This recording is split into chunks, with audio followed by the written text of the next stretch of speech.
I've been working on the strawberry jam recipe for the better part of 1 year, and it's the best jam I've ever had. It's great on biscuits, cut in half with a little butter, on toast, balanced part of this complete breakfast, and my personal favorite, hot cereals, oatmeal specifically. Pro tip, add almond slivers for a little crunch. It also makes a great gift. It starts with a little prep and wash of the produce. When things are washed, peel and grate 1 large Granny Smith apple or 2 small Granny Smith apples. But why Granny Smith apples? Granny Smith apples are a natural source of pectin, which thicken up the jam but won't give it the almost jello-like texture store-bought jams have. Then I core 3 pounds of strawberries and cut them into half-inch pieces. Cutting the berries decreases the cook time and prevents the loss of that awesome concentrated strawberry flavor we're going for. Once the berries are cut, throw the berries into a Dutch oven and smash. Smashing the berries is also cutting down on cook time. The longer you have to cook the berries to break them down, the less flavor you will have in the jam. Add your apples, 2 cups sugar, and a generous amount of bottled lemon juice. And by generous, I mean 4 heaping tablespoons. Notice how I'm haphazardly adding the lemon juice with lots of overflow? I like lots of lemon juice. The sour and tartness of bottled lemon juice, when paired with the natural sugars and added sugars, balance out the jam nicely. Why am I not using juice from real lemons? The pH of lemons can affect the shelf life of jam, so it's safer, and I would say easier, to use bottled lemon juice, which is pasteurized and regulated. Once the ingredients are in the Dutch oven, put on medium-high heat and cook down your jam for about 25 to 30 minutes. When boiling the jam, pay close attention and stir every couple minutes or so to prevent the jam from burning on the bottom of the pan. Strawberry jam has a very frothy boil, but some of that froth will subside. You can scrape away the remaining froth from the jam before you store it, but it's not necessary and it doesn't affect the flavor or the canning process. I know the jam is done when it is thickened, turned a deeper red, and the bubbling is more intense. I'll show you the plate method as well. Freeze a couple plates in the freezer.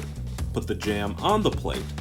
Place the plate back in the freezer for 2 minutes. When you remove the plate, swipe your finger through the jam. If the jam makes a trail and leaves a trail, the jam is done.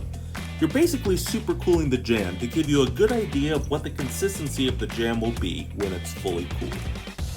This is also a good time to give your jam a little taste. Oh my god. Oh.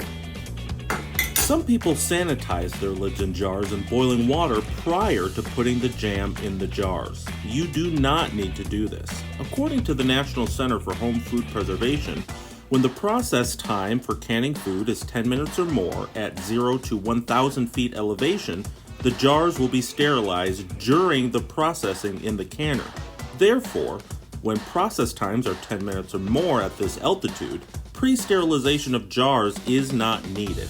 It doesn't hurt your product to do it anyway, but it does require additional time and energy and is unnecessary. Save yourself a step. If you are not vacuum sealing your jam and you are going to use it right away or store it in the refrigerator, sanitizing your jars may be a good step to take. It is also a good idea to warm the jars prior to putting the jam in them to avoid jars breaking from thermal shock. I'll warm my jars in boiling water or throw them in the dishwasher. When canning the jars, you can put the jam right in the jars with a ladle. I like to use a wide mouth funnel to do this. Leave a 1/4 inch space at the top of the jar to allow the jam to expand in the jar while boiling.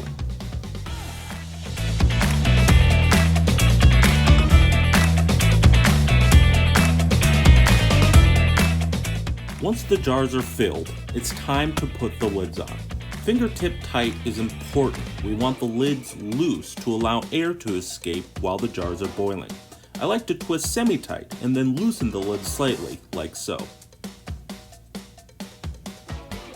Put the jars in and boil for 10 to 25 minutes depending on your elevation.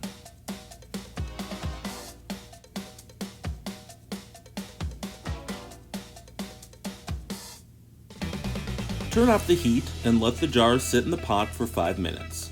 Remove the jars from the pot and let cool for 24 hours. After that, remove the rings, check the seal, and clean the rims.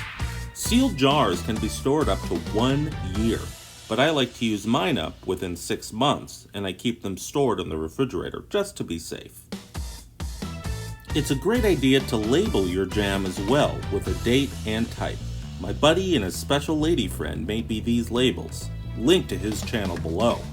Thank you for watching. It's time for me to enjoy the literal fruits of my labor. Until next time.